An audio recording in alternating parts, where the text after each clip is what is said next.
Trump talks about, we're not actually paying anything more, but the Europeans are. They're the ones who are paying for this. We're just providing the ammunition for them to use. They request through NATO. We deal with NATO. We don't deal really with Ukraine. NATO requests missiles. They want Patriots. They want missiles. We give the missiles to NATO. NATO pays us in full and does what they want. I mean, I think they give them mostly to, they can do other things with them too, because we're dealing with NATO.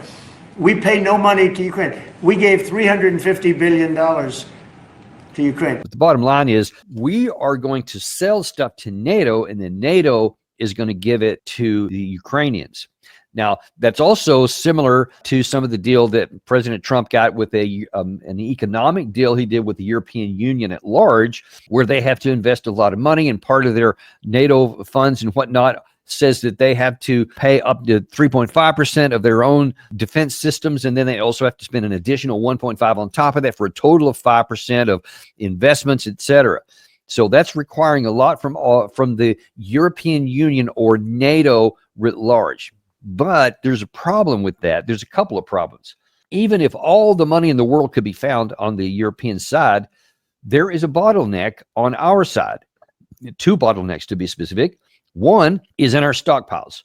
We are already critically low. By many open source advances, information has come out. By other sources I have that are beyond that. And they confirm that our stockpiles, especially of the critical ammunition, like artillery pieces, interceptor missiles, and a number of other categories, are critically low right now for what they're supposed to be. That's not just because of what we've given from the Ukraine war, but also what we continue to give for the Israeli fights against practically everybody in the Middle East. All of that continues to drain our coffers. All of our ability to produce ammunition, that is the second bottleneck. We don't have the industrial capacity to scale up to replace our own stockpiles and to keep these other two major wars, which are a major suck on our capabilities. So even if, say, we gave Israel everything they wanted, and there was plenty of money on the Ukraine side and the European side to say, hey, here's this big laundry list, all the things that we want on here, missiles, artillery pieces, tanks, artillery systems, etc. They can ask for that all day long. We don't have it, not at scale. So we have to parse out what we have. Those are two big issues that we have roadblocks in. So if anybody thinks we're going to compensate for the manpower in Ukraine, that they can continue on indefinitely, just keeping the front where it is, and 4 years of incremental draw, like the British said the other day. They did an analysis and claimed it would cost Russia 2 million lives in 4.5 years to be able to take all of the Donbas or something like that.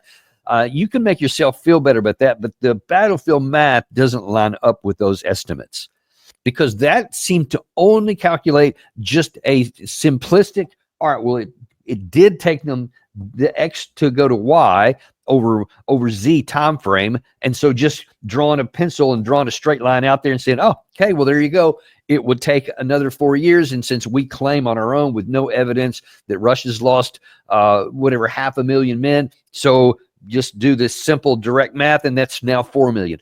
That didn't even calculate the Ukraine side of that calculation, because in the whatever the actual number of casualties that Russia has, and it has got to be big. I don't think it's as big as what we claim, but it's not small. And I don't think not even anybody on the Russian side that I know tries to pretend to otherwise. But whatever that number is, it is small in comparison to the casualties inflicted on the Ukraine side, which is logical given the incredible firepower disparity between the two sides and the fact that Russia can build all the things that it needs: ammunition, weapons, bullets, bombs, everything that you can think of, certainly in the drones. Russia has the industrial capacity and the manpower to keep this pressure going. The Ukraine side doesn't. But there's one more problem too, and that is on the European side. So whereas Trump touts that now NATO, he just uses that term, NATO will pay for all this stuff and we'll ship it over there. Problem with some of that deal is it's not NATO, it's individual countries that have to actually provide things. And when you look at a couple of them in particular, and I think this is representative of a whole bunch of European countries, maybe even most of them, there's a problem there. As we're first going to look at Robert Fico from Slovakia. From the very beginning of the conflict in Ukraine, I have supported all peace initiatives, even if they came from the most distant cosmic sphere. Therefore, I also welcome the latest development because the conflict cannot be resolved militarily. And the nuclear power, which the Russian Federation undoubtedly is, cannot be defeated in the final war. The first basic premise of ending the conflict is the understanding that Ukraine cannot become a member state of the North Atlantic Alliance. So he's looking very practically. He's saying, look, the reality, Robert Fico is saying out loud what so many in the West, and certainly the power ones in Berlin, Paris, London, they won't say anything about what the truth is. I'll never really understand why they keep with fiction so much of talking like they're in the power, a position of power and dominance over Russia, and Russia's falling apart or whatever, even when people can see with their own eyes that's not the case. But Robert Fico is. Ukraine cannot militarily win. It can't. It can't even hold out. It's impossible to ever contemplate that they could have a military victory, which you saw Volodymyr Zelensky on Sunday still claims that they can't. We know he's detached from reality, but Robert Fico is not. So he's saying that. And then he's saying, look, the other thing, when you're talking about a negotiated settlement off the battlefield, he goes, you got to start with, there's not going to be any NATO. He talked about some of the other things, also talking about reality, which to almost, or very few in the West want to say, at least out loud. I think most of them understand the reality behind the scenes, but he was calling that out. So he said, militarily and diplomatically, that's the problem. Well, as Viktor Orban said, actually in a recent interview as well, there's another category that also has to be dealt with, and that's about who's paying for this stuff. So who made the deal with President Trump? Somebody who has no legitimacy to do so. So it will be never fulfilled, or I don't know who will fulfill that agreement. Then there is a secret chapter of this agreement, if I understand correctly, that's something about Ukraine. And I think this is the most important and most dangerous point. As we are informed, there is a deal that the United States will sell weapons to the Ukrainians in a way that it will be paid by the European Union. But who will pay for that? Because Brussels cannot do so. So again, tariff is one thing, but then there are three other points when the President of the United States made a deal with somebody who has no chance to fulfill that obligation. So I think it will create a lot of difficulties and discourses in the future.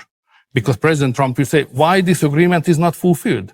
We said, it's not our deal. You made a deal with the President of the Commission. Go there.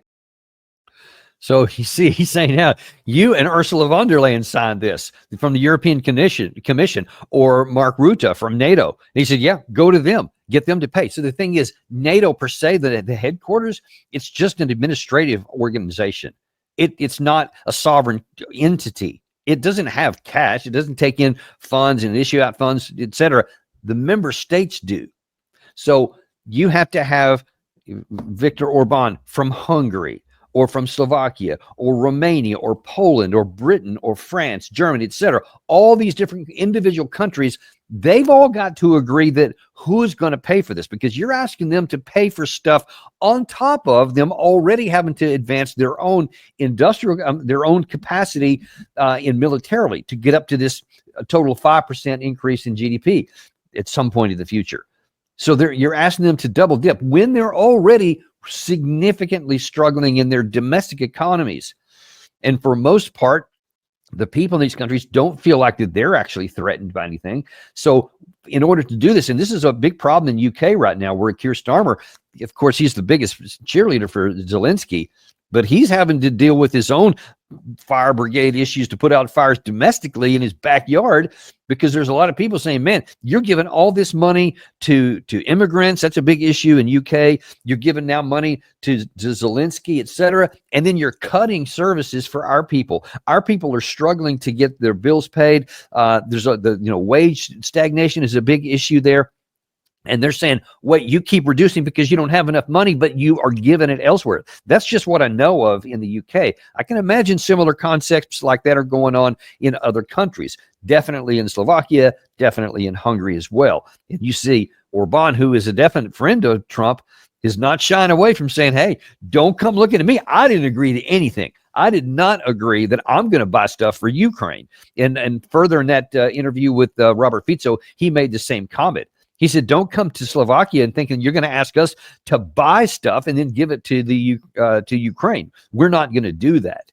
So I would imagine that that's one of the places where some of the other European states will probably be pretty silent on those two. And of course, they've been kind of outliers anyway. But I think on something like this, they might either get some acquiescence or even some solid or quiet agreement, because I can't imagine that Italy's going to want to pay a bunch of money for weapons that they're not even going to get, as they simultaneously have to pay for an increasing in their military budgets, to keep President Trump happy, etc.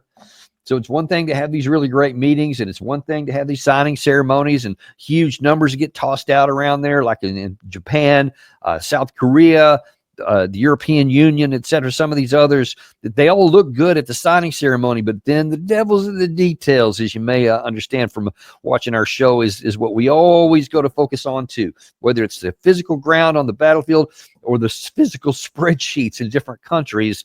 There has to be a reckoning on when it actually gets to the brass tacks. And that is the problem. And you see, I promise you, Hungary and Slovakia are not the only two countries that are saying, we ain't going to pay nothing for Ukraine. I promise you, there's a great many countries in Ukraine and in Europe that will say the same thing. And then, of course, then you get back to the previous bottlenecks I mentioned, which is our ability to produce said weapons in the quantities needed. And you see, added to the lack of manpower on the Ukraine side, this cannot end well. Hence, you can understand why the Russians are in no hurry. While they are going slow on the battlefield, but they, as we can see, and actually there's one more video I do want to show you from Weeb Union, because he's talked about something, and this is the first time I've seen it, maybe it'll be the first time you have as well, is that Russia has not only changed their tactics, and you heard Davidoff mention that there's in the first clip we showed you talking about the Kupiansk area, where he said there wasn't a lot of armored vehicles that were used. It was mainly like dune buggies, motorcycles, or just infantrymen on foot. That is reflected also in the losses. Check this out. There is interesting information. Looking at a graph from RX, which goes through open source information to check out the losses of both the Russians and the Ukrainians, although there's been a lot of criticism towards RX on the reliability of these numbers, the general trend should be accurate, with the Russians losing a lot of vehicles at the start of the conflict, especially the ones that were abandoned and captured in the first few months of the conflict, following which it was much more damaged, destroyed, and abandoned. But towards the end, the last 10 months, there has been a steady decline in losses of artillery and tanks for the Russians. But especially over the last 6 months, there's been a significant decline in all three losses. So you see artillery pieces, infantry fighting carriers, and tanks. There's been a significant decline in the losses the Russians have. And that's probably for one of two reasons, maybe a little bit of each. One is that Russia sees, hey, just driving around a lot of armored vehicles draws attention. They're easier for enemy drones to find and to target. It's a lot easier to infiltrate individual people because they have to be seen. You may have seen some of these videos here recently where a lot of the Russians are using what they call invisibility cloaks. They're actually not invisibility cloaks, but there are things that have thermal damping on them. And if they're used properly for a period of time, it can get a soldier moving on the ground, where at night, where the thermal drones that have thermal imaging devices can't see them, because the heat isn't seen like that is the normal case there if it's just a person. They're not always foolproof because there's videos of some of the guys thinking that they're covered and they're actually not, because if you use it too long, then your heat actually will go through that and it'll be seen anyway. But it's working on the ground, and whether it's that or whether it's these dune buggies you may have seen some of, or the motorcycles. Recall also a show we did some weeks ago where we talked about how the Russian side is using new and innovative ways for counter-drone capabilities. Russia's doing a lot of drone-to-drone warfare where they're physically knocking them out of the sky, et cetera. There's some lasers that are coming up, so that's reducing the Ukraine effectiveness. But then in terms of the troops on the ground, they said speed is the key here. So like with the motorcycle, you can zigzag. With the dune buggy, you can go in just this odd, quickly changing dynamics, et cetera. With an armored vehicle, it's easy to see, and it's clunky to maneuver, et cetera. So Russia's saying, hey, this is just the old-fashioned way of just moving infantrymen and infantry fighting vehicles up to the front to protect them, which is historically the way it had been working. Now is anywhere near as effective, so they're finding new ways to do it. That's one thing. Possibly another one is that Russia is saying, hey, we don't, because this is not that effective here, we want to hold them in reserve until we can get a breakthrough. Because the reason why the armored vehicles are vulnerable in the line of contact area is because you have, if here's the line of contact right here, some distance, some number of kilometers back on either side, you have the operators who are able to move these drones up with the line of sight or with the spool from the fiber optic drones, or the range from the radio on the other FPV drones, et cetera. And that's how far you can go in there. So you have to be very careful getting your armored vehicles up in there. But if you're able to effect a breakthrough at some point, whether that's in the Zaporizhia, Kupiansk, or the Pokrovsk area, or some other place in the future, if they can effect a breakthrough there, so they get beyond that 6 mile area or 6 to 10 kilometer area where the drone operators are, and you can get into the rear, now then you can open a corridor and you can drive large numbers of vehicles in, like what happened in the original invasion in February of 2022. In that time, you had 5 axes of advance of the Russian forces coming in from all different sides, and they literally rolled and drove into the countryside because the defenses weren't set up at that time. Drones were just a fraction of what they are right now. If you get into a future situation where you have a breakthrough, and again, you can drive into an area where there aren't defensive positions set up, where you don't have a lot of drone operators and they're not set up for it, then you can have a massive move. It again remains to be seen if that's what the Russians are going to do, but that is what they one of the potentials for what we observe on the battlefield could allow them to do. In any case, these potentialities are really secondary and tertiary from what the primary one is, that Russia can just continue to grind down the Ukraine side because there's not enough money. We can't make enough weapons. And the Ukraine side can't manufacture men. They can just continue to steal them off the streets, and there's just not enough of them anymore. Whereas on the Russian side, in every category, manpower, the ability to make their own weapons, and the ability to pay for them, because they've got it from their own budget, because obviously it's them. They're at war, so they'll sacrifice whatever they need to make sure that they pay. Getting money is not a problem for the Russians. They can manufacture it on their own resources. In that case, even if none of these breakthroughs ever happen, Russia can eventually grind down the Ukraine side. It's just something close to a mathematical certainty. There's always the possibility of a political thing that could happen, or a breakthrough diplomatic venture could be launched, or something like that. But only something of that nature will change, because without an intervention from the outside diplomatically to stop the Russian army on the ground, it is a certainty that at some point Russia will simply grind down the Ukraine side. How long that'll going to take, again, it's impossible for me to know. It could be literally a matter of months. It could also be a couple of years. All those things are possible, because I don't have enough information to be able to say, because I don't know about the status of the Ukraine armed forces, how they're fighting, what their morale is, any of those kinds of things. But I can tell you that historically, either of those two things are possible. But no, the only question is, will Ukraine die fast or will they die slow? Because that is virtually certain at this point. And unfortunately, the longer it takes for the Ukrainian, the European, and maybe even in the American people to come to that realization, I fear that we may not until there is either just a wholesale collapse somewhere where the Ukraine side just is not able to defend itself anymore. Just they don't have enough men, and it's not just that they don't have fire brigade to go anywhere else, but they even in a certain area of the front they just don't have enough men to cover it, and Russia just rolls into it.